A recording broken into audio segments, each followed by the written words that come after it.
Saying the word 500 spam, and I'm back here with another video.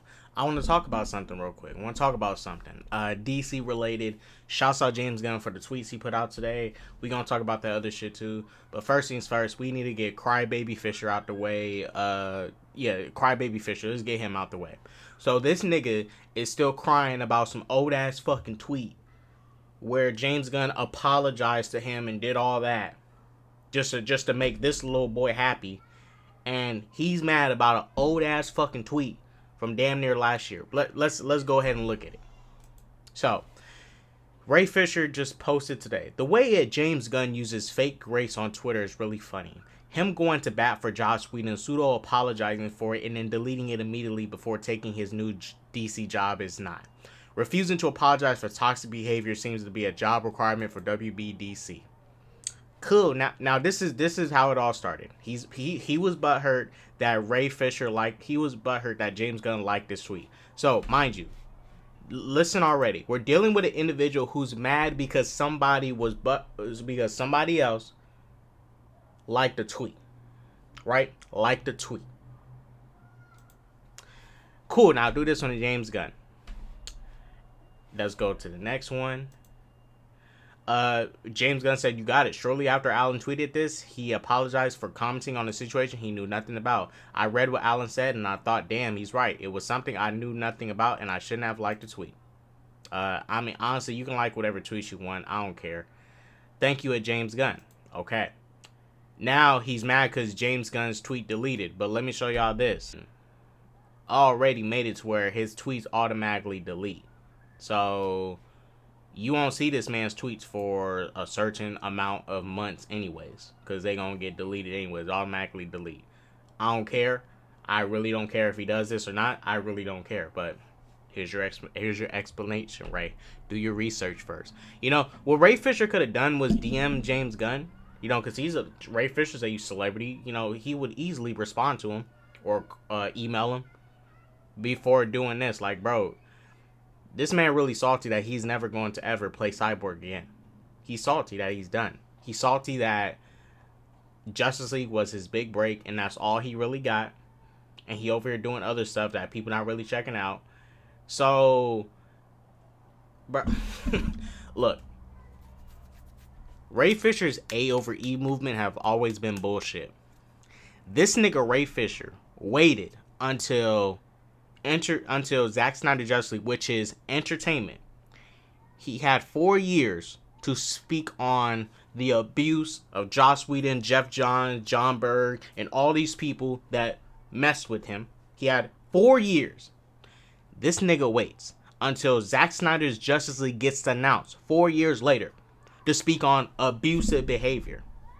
Why? Why'd you wait until entertainment, but your whole movement is about accountability over entertainment? But you wait until entertainment to finally speak up. You could have been spoke up. People would have been had your back. And definitely checked out what you said. You played Cyborg, who got pretty popular after Justice League regardless of anything.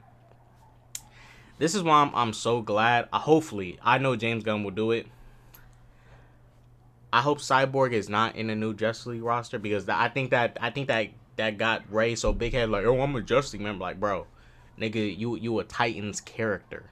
Not saying the Titans team is trash, but nigga, you a Titan. There's a difference between the Justice League and the Titans. The Justice League is up here. The Titans are down here. That's why I'm gonna be so glad when James Gunn puts the proper Justice League core members in the first Justice League movie. That's one of the flaws with both Justice League movies. One of the issues. The fact that Cyborg is prioritized to show up before Green Lantern and Martian Manhunter on a roster. That's fucking stupid. I mean, there's other issues with both Justice League movies aside from Superman being dead for majority of the fucking movie and damn near just being a cameo in both fucking movies. But the fact that Cyborg, a Titans character, and he's only on that team because of New 52. Jeff Johns was one who put him on the team. The fact that he's prioritized over Green Lantern and Martian Manhunter is fucking bullshit. Martian Manhunter and Green Lantern go above Cyborg. I don't care what it is, they always go above Cyborg. They always go above him. Let's get to James Gunn's tweets today. But yeah, I did get to knock that. Ray Fisher, this nigga is like legit on some crybaby shit. Ever since he came out and spoke up the way he did around the time when, you know, that thing happened to George Floyd and, you know, the Black Lives Matter movement came back out in full, you know, I was like, bruh, you waited this long to say some shit, but you only waited to say this because your fucking movie got announced? Nigga, what? You needed to wait until a movie got announced to finally speak up on some abusive shit when you got fucking... Nigga, what? Broly, look! Niggas be wildin'! You wait until a fucking movie. That shit whack, bruh. Waiting until entertainment, but you're moving about accountability over entertainment. But you wait until entertainment to say some shit.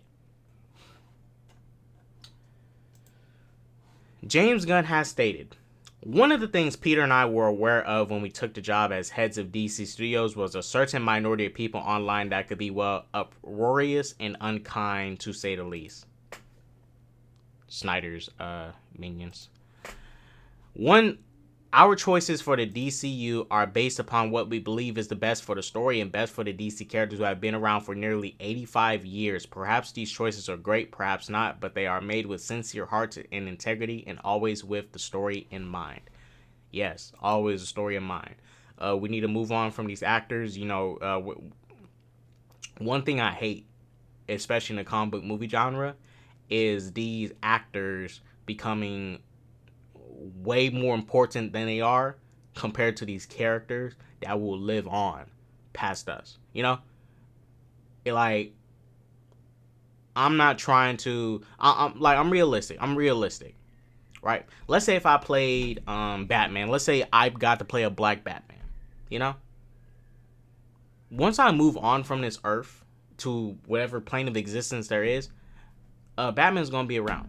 Batman is way more important and popular than me. Not say that I don't matter, but that's just a fucking fact. You know, it's like how the Bible, right? A lot of people die, they move on, all that shit.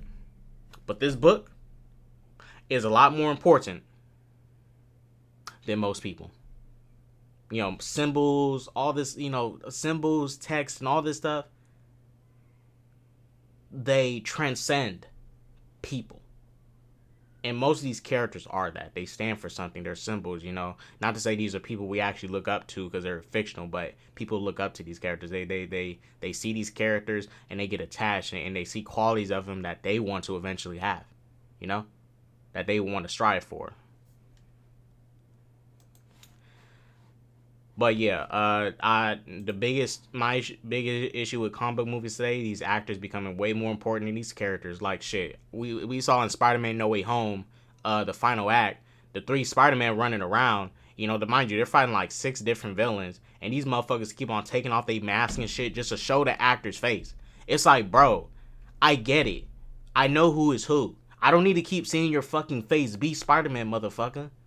Like, damn, y'all stars start to become obnoxious and wanna put you over these characters. When we come to watch these movies, we're here to see the characters, not here to see you. We're here to see you play the character, but we're here for the characters. Play the motherfucking character.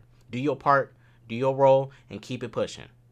I still like you as an actor or a person, but when it comes as acting shit, be the fucking character.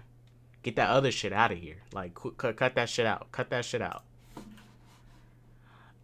No one loves to be harassed or called names, but to be frank, we've been through significantly worse. Disrespectful outcry will never, ever affect our actions. I mean, James Gunn's not wrong. I mean, people labeling him a pedophile as if it's true. Him getting fired from Marvel Studios over some tweets, which I didn't agree with. He apologized for those tweets. I thought those tweets was in poor taste. This is what I say. Those poor tweets wasn't good jokes. That's really what it is. And poor tweets wasn't good jokes. Because the same type of jokes he makes, I laugh at in Family Guy. Like, Family Guy makes the same type of jokes, but Family Guy tells the jokes better. Pedal faster! I can't go any faster! Where you going, kids? Hey, I just want to talk to you. Why don't you come over to my place for a glass of wine and a couple of fruit pies, and then we can go in the back room and play Crazy Snakes. You know what I'm saying? Like, they delivered the jokes better. Even American Dad, Cleveland Show, South Park. All the jokes James Gunn said in his tweets, there's people who can deliver those better. Yes, it's a fucked up thing to joke about, but I'm not finna be fake and act like I don't laugh at those type of jokes. I'm not gonna be, I'm not gonna front. I watch fucking Family Guy. Like, I watch South Park, bruh. I got no room to speak. They just wasn't good jokes. Also, where he was at. And mind you, this was way before he got hired by Marvel Studios. Them tweets is not a good look. I don't blame Disney for acting the way they did, but it's like, bruh, they're tweets. They're not real. I mean, they're real, and we can see them. But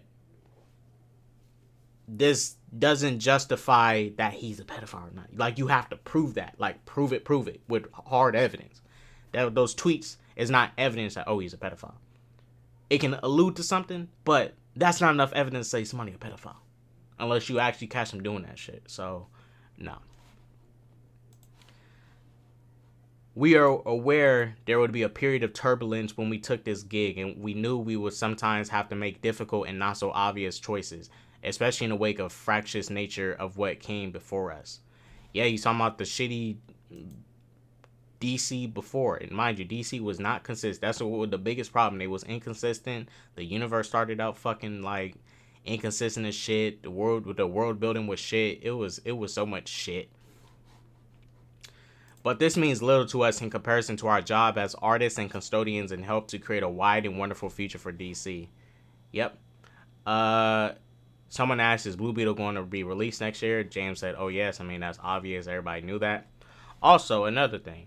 I saw people crying and complaining, saying, oh my gosh, it is so hypocritical if James Gunn does not recast his Suicide Squad characters. So I tell that wait. Oh, and I saw this tweet today. John Campia brings up a great point. Shit, he literally predicted what happened. Oh yeah, they're not gonna blow this. Because you blow this? Oh yeah, they're not gonna blow this. But if they do, you blow Batman vs. Superman, DC films, dead for the next 10 years. You will not recover from this. You screw up Batman. He was correct. Now, I just wondered whether how that makes you guys feel and whether it will even affect the film as such. Well, the interesting thing is that... Hello, darkness, my old friend. That's why we need a full-on reboot. Get away from all the baggage. Start over. Now, let me bring up these tweets from James Gunn, where he confirms that his Suicide Squad people could get recasted. So this is the tweet where James Gunn basically confirmed that, oh yeah, his Suicide Squad cast can get recasted. I mean, if he does recast them, I don't care. If he does decide to soft reboot them and keep them, I don't care. The only person who needs to stay for sure, Amanda Waller, Viola Davis needs to be Amanda Waller in this new universe. Like, that just has to happen. She is literally the living embodiment of Amanda Waller. Like, yeah, she needs to be Amanda Waller. She needs to be. So, cast her. But yeah, he pretty much confirms his Suicide Squad cast can get it too. I keep seeing posts with this untrue theory. We're not recasting everyone except the Suicide Squad. Yeah. They can get it too, y'all. I mean, look, Peacemaker Season 2 might not even happen. And even if it does, it'll more than likely be out before James reboots and then he's done. You know? Or maybe he might just cancel Peacemaker Season 2 in the middle, tell John Cena, we are moving on. I'm going to do something different. But I got a different role for you. So, you know, at the end of the day. Oh, and also, these directors always work with the same people again. Like, they all do that. Martin Scorsese does it. Marvel Studios, they do it. Disney does it. You know, you'll see one actor in another franchise, in another Disney franchise, doing voice act work on an animated movie. Like, all these people work with the same people. They recycle the same people over and over again. So, I guarantee you, the Suicide Squad cast he has, you're going to see those actors again in different roles. They're going to be back in different roles. That's you know, they're going to be back. At the end of the day, Ray Fisher, stop crying. Move on, bro. You're not Cyborg no more. That shit's done. It's over. Give it up. When we do the Titans, we're going to get a younger Cyborg, a better Cyborg. You know, we're going to get a Cyborg that, you know, not afraid to embrace the booyah in him. Booyah. But yeah, guys, we're going to go ahead and end this video. Thank y'all for watching. Go spread that peace, love, positivity, and all that jazz. Don't do drugs. Like I always say, deuces.